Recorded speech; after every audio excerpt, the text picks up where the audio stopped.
Welcome to our Backyard Brothers podcast.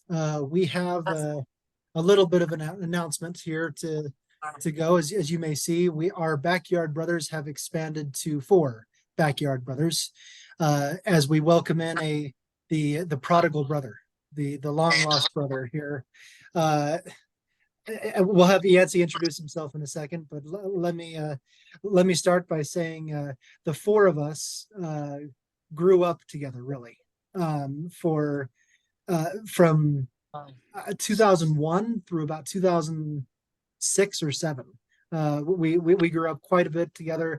The Backyard Brothers name, when we originally created it, it was throwing the football in the backyard, and we initially said in our podcast that it was me, Dustin, and Cody. In the back of each of our minds, there was this fourth person that we were leaving out, and that was Yancey, and we're bringing him in to be a backyard brother here. So I think I can speak for the three of us that we're excited to welcome in our long lost brother here and bring him into this fold. And so, Yancey, can you tell us tell us and the listeners just a little bit about yourself? Yeah, of course. And I guess mostly related to our relationship, we spent a lot of time in the basement and in the backyard. We would create plays and kind of simulate different games on the Madden on the computer. It would take 20 minutes to load a game or whatever, but we would create this kind of world that we had in the backyard, simulating seasons with backgrounds and everything. I think later played a role in your life, Scott, with writing and things of that nature.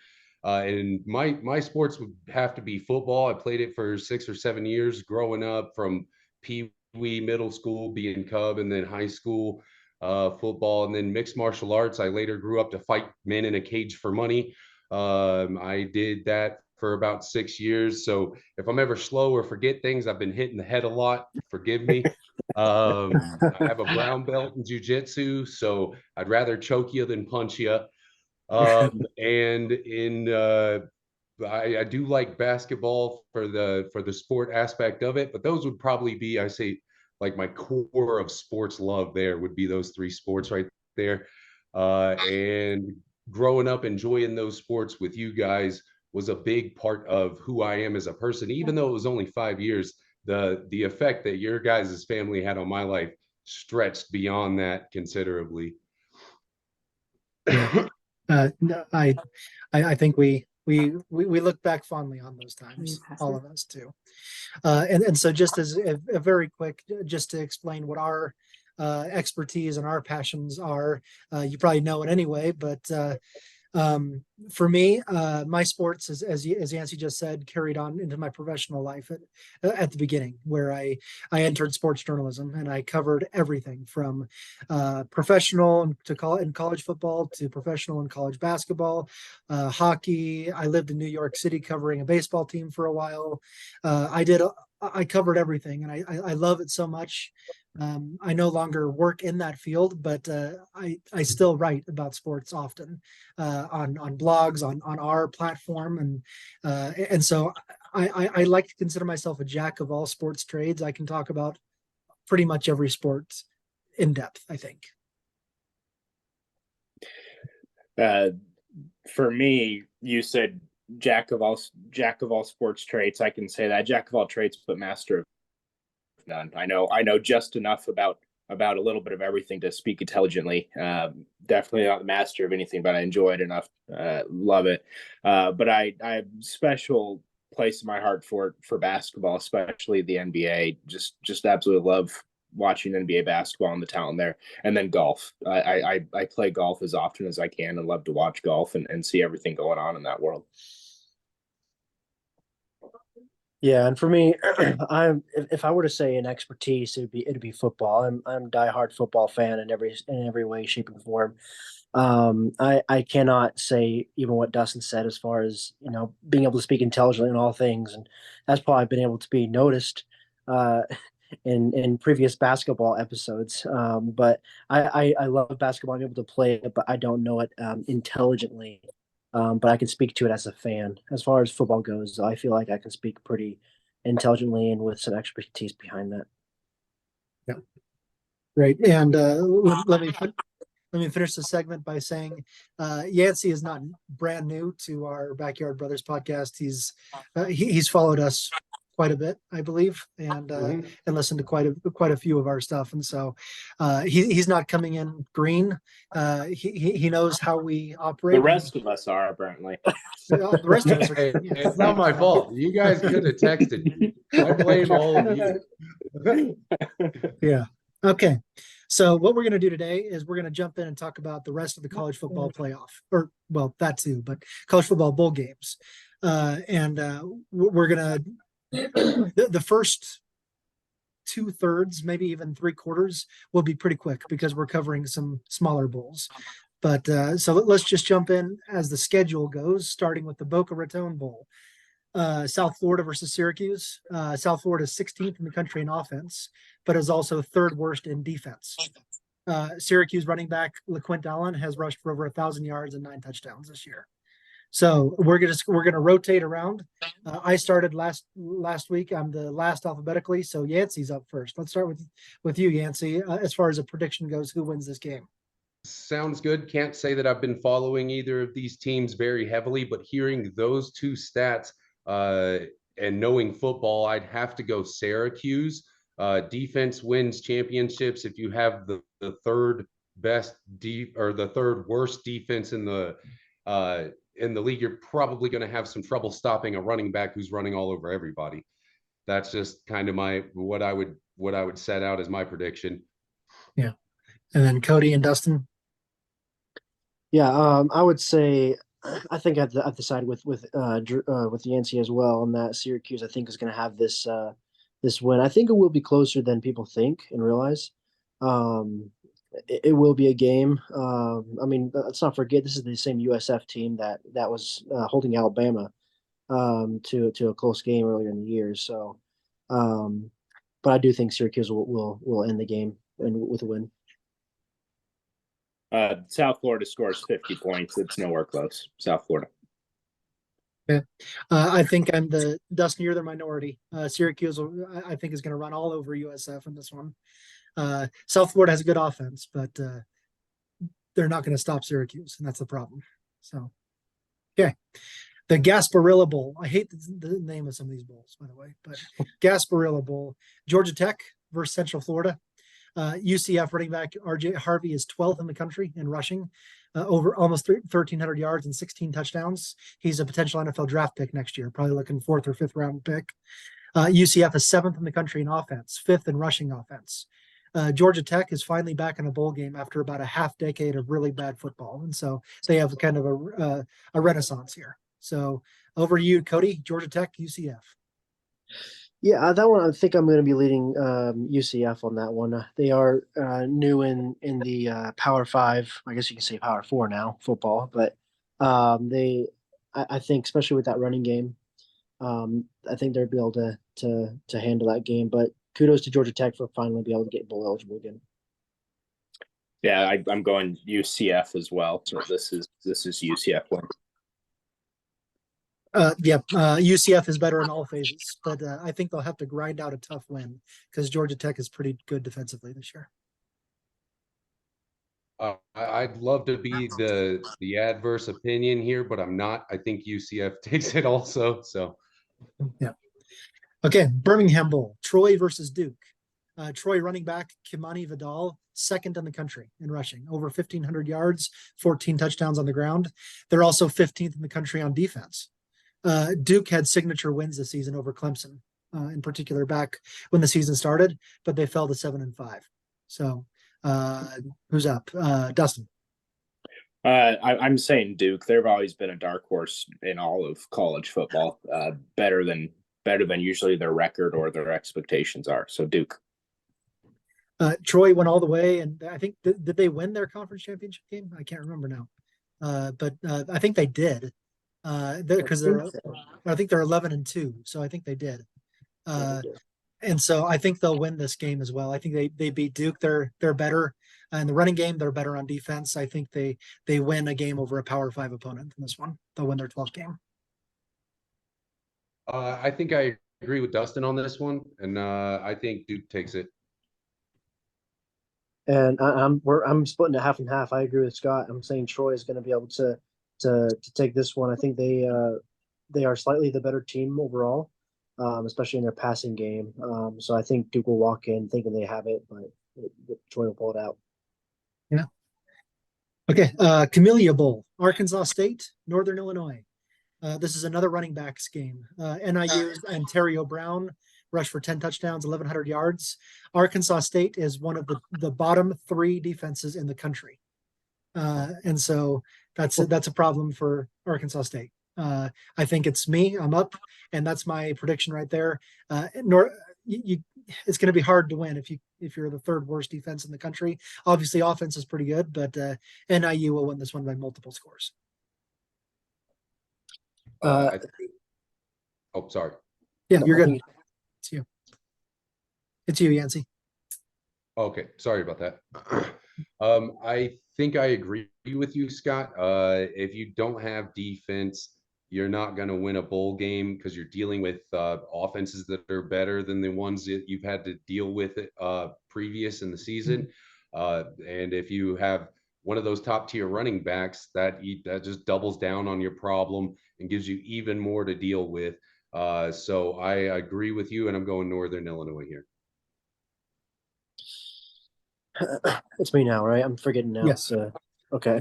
I'm going Northern Illinois as well. I think it's their running game is going to be the killer in this game.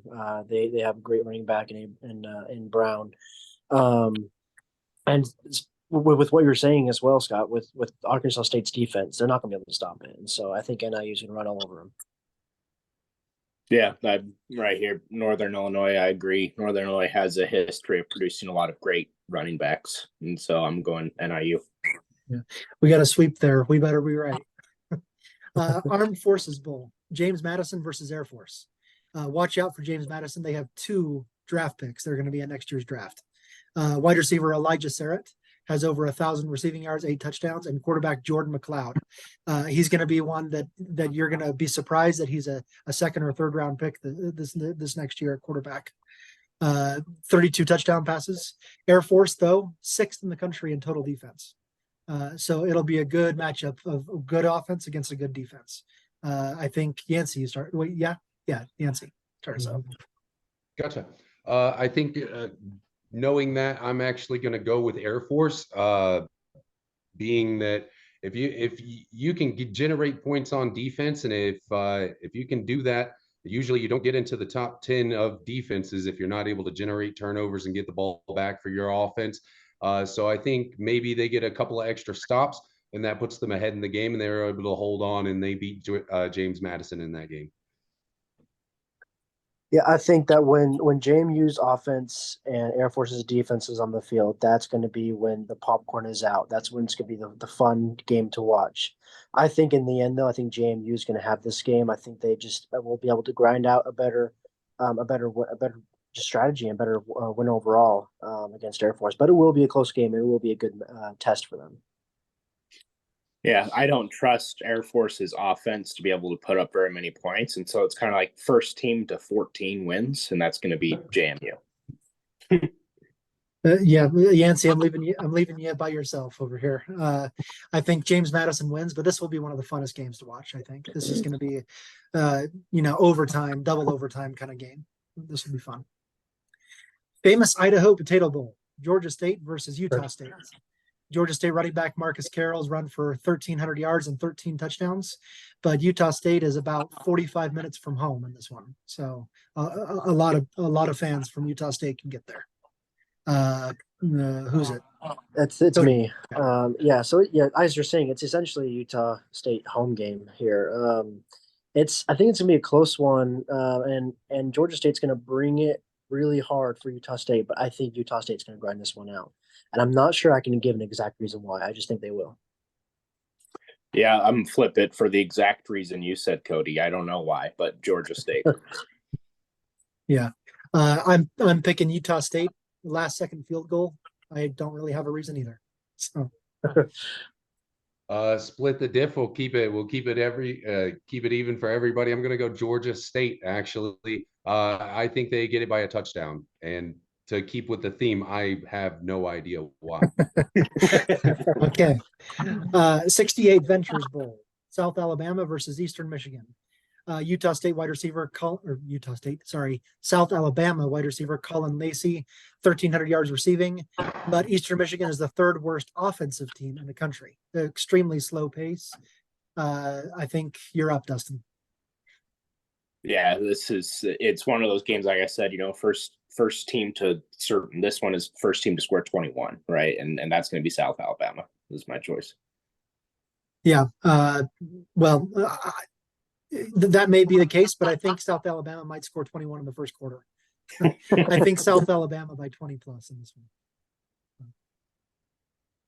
I'm going to take South Alabama. If you can't shut down one of those wide receivers, and you can't keep on pace and put up points with the star power that they apparently are going to have there, that's going to give you trouble, and you find yourself falling behind. And if you don't have an elite defense that's going to get the ball back for you and give more opportunities than you would have had, it's just going to be trouble. I go South Alabama as well. Yeah, I'm going South Alabama as well, but I'm kind of with Scott here as well, that it's going to be a blowout. I think it's going to be a 21-28 point game, and EMU is just going to look lost. They're not going to know what to do. Yeah. Okay. Whether you know this or not, Yancey, Cody can't take 30 minutes on this next one. He's a big Utah fan. We got the Las Vegas Bowl, Utah versus Northwestern. Tough season for Utah with a lot of injuries, especially at quarterback. Cam Rising not playing this year, and then the second stringer left the team around Thanksgiving, and so you have a third string quarterback.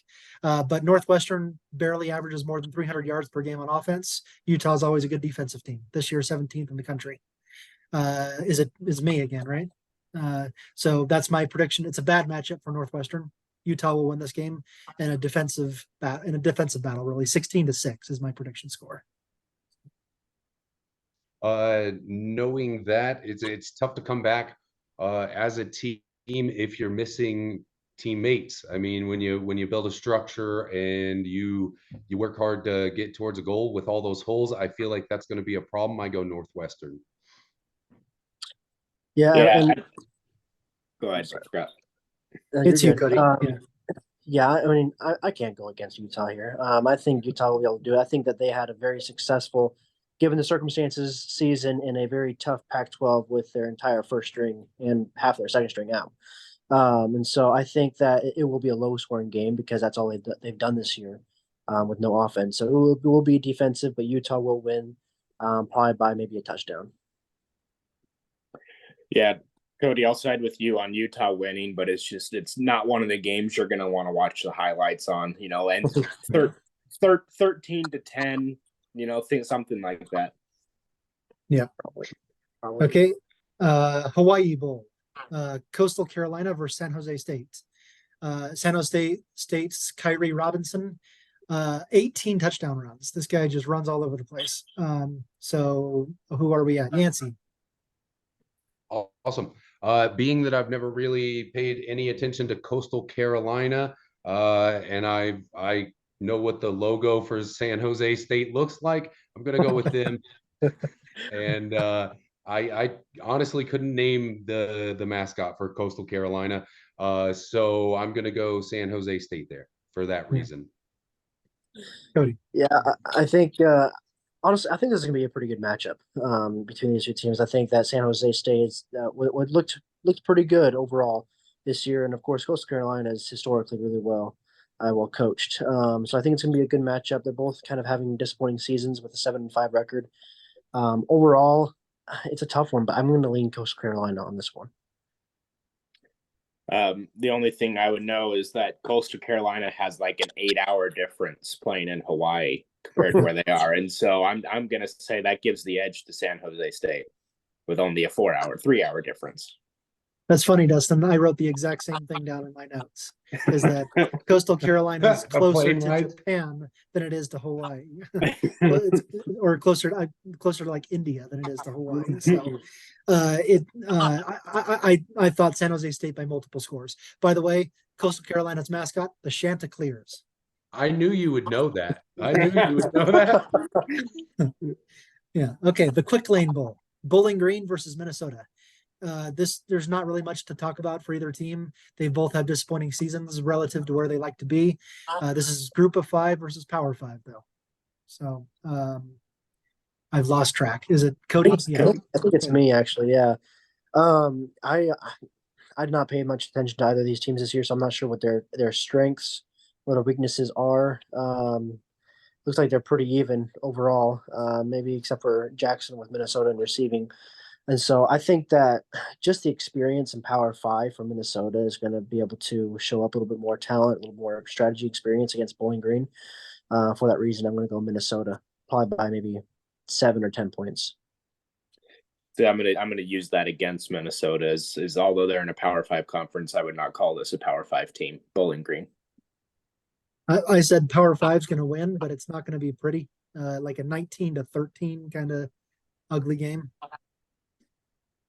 I think I agree with Scott and Cody on this one, and I'm gonna go Minnesota.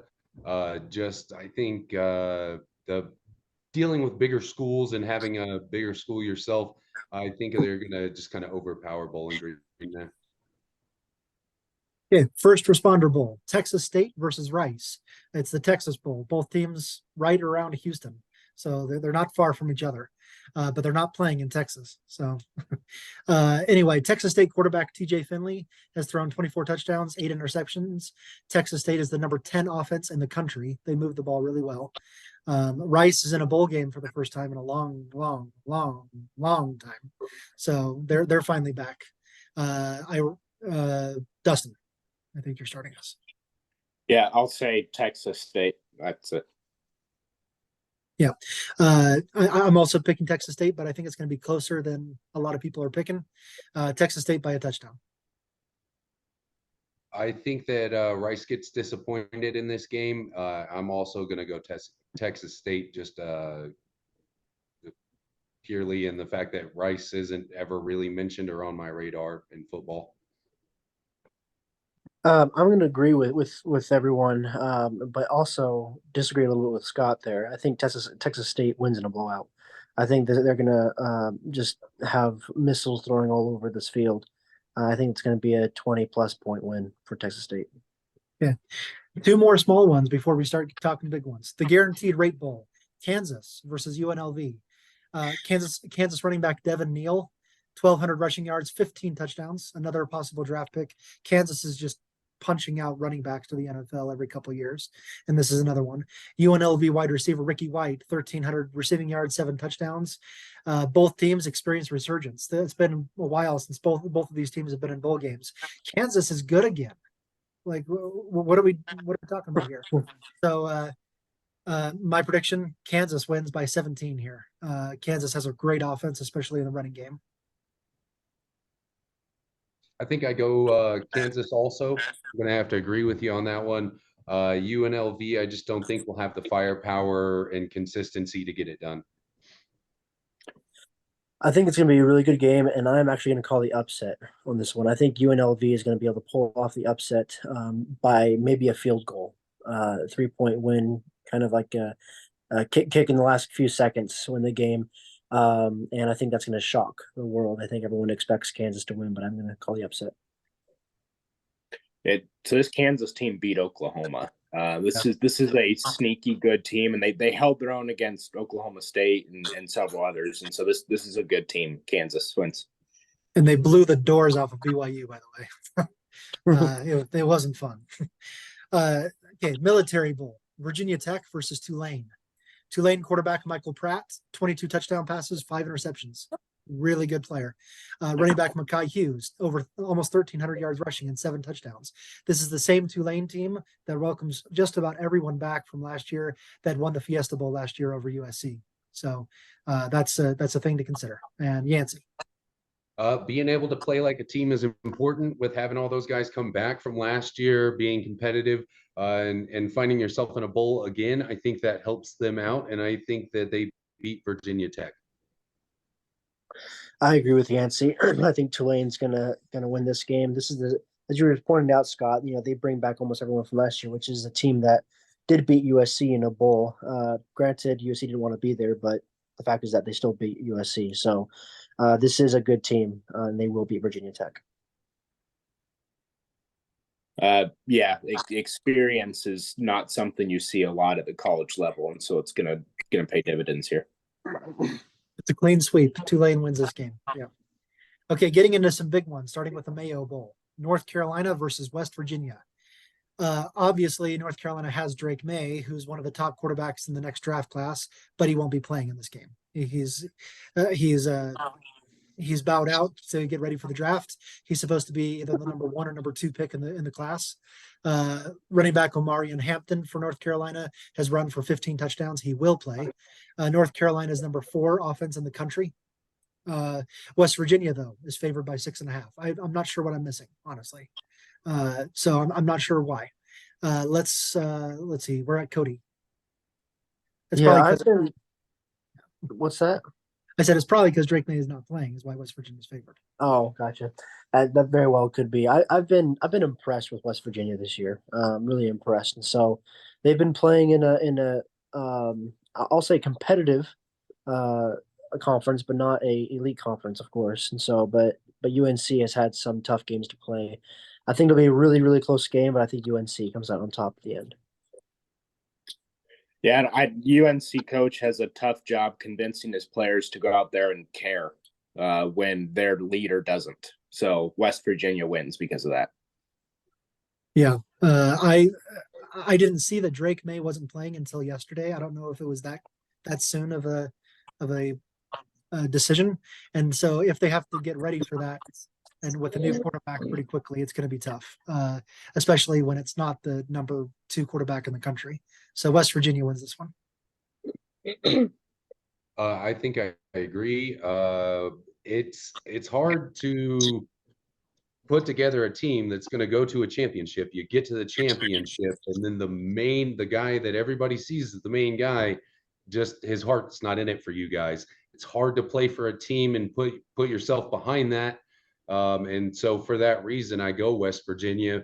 If everybody's on the same page and we want to win a championship this year instead of next year when I'm in the NFL and I forget about you guys, it's hard to live with that. So I have to go West Virginia. Yeah. We're going to have a lot of that discussion here in a little bit, but Holiday Bowl, Louisville versus USC. USC quarterback Caleb Williams is that other guy that could be the top pick or the second pick. 30 touchdowns, 5 interceptions this year. He's not playing either. He decided that way back when. He hasn't even declared for the draft yet. He just doesn't want to play in this game. Louisville running back Jawar Jordan has run for almost 1,200 yards and 13 touchdowns. Cody, wait, who is it? Yeah, no, Dustin. Yeah. I'm choosing Louisville, and I hope it's a blowout just because I don't like Caleb Williams. Yeah, it seems like another one like last year where USC doesn't want to play because they're not in the playoff. So Louisville is going to dominate. Yeah, we might sweep the board here again. That's a problem. You can't have your main player saying, nah, I think, I'd rather not. I'll just save my legs for the other team that I care about and is going to pay me millions of dollars. So I agree with you guys, and I'm going Louisville. Yep, we have a full clean sweep here. I'm going Louisville as well. I think that honestly, until they can find a competent defensive coordinator, USC better get used to playing games like this at the end of the season because they're not going to be playing in the playoffs anytime soon. So until they can get that defense figured out, it's not going to happen. But in this game, for sure, Louisville winning by a couple of scores. Yeah. Texas Bowl, Texas A&M versus Oklahoma State. This is the Doak Walker Award winner, the best running back in the country from Oklahoma State. Ollie Gordon, 1,614 yards rushing, led the country, and 20 rushing touchdowns. Could be a very high draft pick next year. He's a sophomore this year, so he's not a draft pick this year. He may be a draft pick next year, though. High. A&M is an SEC team, and they're the 9th best defense in the country. So good offense, good versus good defense. I think it's me. So A&M is going to shut down Ollie Gordon. Hard thing to do. but A&M is going to do it, and that's going to prepare Ollie Gordon to come back stronger next year. He's going to have a much better season, even than he did this year, and be a really high draft pick. So, but A&M shuts down Gordon. A&M wins this game. I normally would side with you on this one and go defense. But I think that this kid has a breakout game, and I think that Oklahoma State benefits from that. And he does a little too much to overwhelm the A&M defense, and they come out on top. I'd say 10 points. I'm genuinely surprised by your answer, Scott. I can see why you're going the upset, but and I would call it an upset. Yeah. It's Oklahoma State, I think, is winning this game, and they're not going to be able to stop Gordon. I don't think anyone has been able to do it. This is essentially Barry Sanders part two, a little bit bigger, but still Barry Sanders part two. And so he's just going to do what he's always done. He's going to run all over them, and they won't have an answer. So this is going to be Oklahoma State. Yeah, I'm going to go with Oklahoma State as well. Just with a run game, going to have like 42 minutes of time possession and just yeah. Okay, Fenway Bowl, SMU versus Boston College. The one that stands out to me, SMU quarterback Preston Stone, 28 touchdown passes, 6 interceptions this year. Is back to me, right? Yeah. So SMU wins this game with strength of their passing game by a couple scores. I think I agree with you.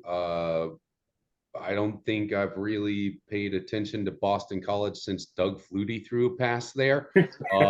So I'm gonna go SMU on this. I'm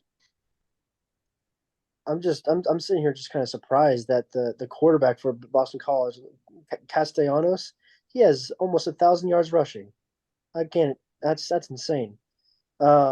Anyway, I think this is going to be SMU as well. Who's going to win this game? So even though they have their own version of a much less good, well, I can't speak, but a much worse Lamar Jackson in throwing. So, but yeah. I just like the fact that Boston College is playing 5 minutes from home. So I'm going to go Boston College there. Yeah, they can take the bus. Yeah. Okay, Pinstripe Bowl, Rutgers versus Miami. Miami struggled through a 7-5 season after being a top team at the beginning of the polls this year. Rutgers is not far from home in this one. They can take the bus, or they can take the subway down to the Yankee Stadium there. They're number 19 in defense. Greg Schiano will be the Rutgers coach for the next 40 years if he wants it. So that's okay. Where are we here? Yeah, I think Yancey. Yeah. I think I go Miami here. Just it's tough with a team like Miami that's had franchises and dynasties a few times over to not take them to beat a team like Rutgers unless there's something I just don't know about Rutgers. I just got to go Miami here unless they just don't play football, unless they send their soccer team. I'm going Miami. Yeah, I think I agree with you, Yancey. I think this is gonna be a Miami when they just got a little bit more talent and experience. I think my question is, when was the last time Rutgers was in a bowl game? It's got to be like a decade or something like that, right? It's got to be a long time. I think they were in a bowl game last year, but before that, it had been a while. Yeah. Okay, I know. At some point, it had been a long time. So I'm just proud of them. Like, yeah, you did it. So at that point, that's kind of how I feel. But it's not going to be a win for them at this point. Yeah, I think we're sweeping it here with Miami. I'm going to go with the U. You're not sweeping it. I'm picking the upset here. I think Rutgers is winning this game for their coach. Miami's had a tough season all year, and Greg Schiano is a fantastic defensive coach, and I think they win a close defensive battle there. The Pop-Tarts Bowl, NC State versus Kansas State. The K-State offense averages almost 500 yards per game, but NC State holds teams to less than 330 yards per game. Good offense versus good defense. Which wins? Cody. Oh, this is a tough one. I don't know. Can it be a tie? No, I'm kidding. I think it's going to be a good game. It's going to be. I think it's going to end around 24-21. I'm going to say Kansas State. over NC State at the end. I think they're just going to end up getting that 3 extra points, but it's gonna be one of those games you're going to be watching to the end. Yeah, I'll say Kansas State. I may be different from the rest of them here on out, but I like the defense in this one. I think NC State forces 3 turnovers, and I think they'll beat Kansas State in this one. I think I actually agree with you there. They're the better ranked team. They've got defense. Defense wins championships in my minds every time. Also, who gets paid to name these things? Can we name these games better? I agree. This next one's better. It's the Alamo Bowl over in San Antonio. Arizona versus Oklahoma. Oklahoma quarterback Dylan Gabriel won't play in this one. He's transferring to Oregon. 30 touchdowns, 6 interceptions. Arizona wide receiver, don't ask me to say his first name, but McMillan, 1,200 yards and 10 touchdowns. Arizona's a really good story. They won 3 games last year. This year, they beat Washington State, Oregon State, UCLA, and Utah. All 4 teams were ranked at the time. This is a good Arizona team. So, Dustin? Yeah, we have the theme of if the quarterback's going to give up on the team's not going to win. And so I'm going to say that as well. Oklahoma loses, Arizona wins. That was my prediction too. Arizona is riding this wave of momentum, and they're going to win this game over the quarterback-less Sooners. Yeah, I think we all feel the same way about that. I don't have to keep saying the same thing, but if your leader's not going to lead you, you're not going to win a football game. It takes everybody wanting to do the same goal to get that goal accomplished. So yeah, Arizona takes this. And we were sweeping this one as well. I'm saying Arizona is going to beat Oklahoma, and I agree with everyone with the quarterbackless Oklahoma. But I'm saying the reason Arizona wins is because of the quarterback for Arizona. Noah Fafita has been absolutely amazing this year, and I think he was only a freshman. Last year. So going forward, Arizona is also going to be a contender in the Big 12. Yeah. I'm going to stop here for just a second. Dustin, can you join us for the next 10 minutes or so, 15 minutes? We're going to be kicked off in about a minute. And if we can all jump on for about 10 minutes. Yeah. It'll probably be 10 minutes at most 15 to finish this off. So, yep. Yeah, let's just hop off now and hop right back on.